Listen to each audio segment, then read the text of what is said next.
Guys good morning নমস্কাৰ মই লাভৰহে আপোনালোকৰ ওচৰৰ এটা ভিডিঅ' লৈ আহিলোঁ। ৰাতিপুৱাই সোনকালে উঠিছিলোঁ, কাম তথাপিও শেষ হোৱা নাই। মানে মানুহটো যোৱাতে 7টা বজাত উঠিলোঁ। কাপোৰখিনি ধুম বুলি ভাবিছিলোঁ, কিন্তু বতৰটো ডাৱৰীয়া হৈ থকাৰ কাৰণে নাই ধোৱা।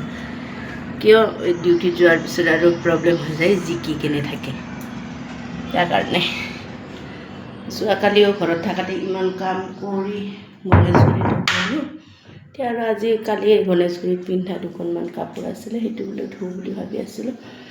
এতিয়া ধোৱা নহ'ব। ইফালে গৰম ভাত বনাই ল'লোঁ, ইফালে গ্ৰীণ টি। এতিয়া লাহে লাহেকৈ ওলাওঁ, 10টা বজাত ডিউটিত যাওঁ। ওলাওঁ পটাপট।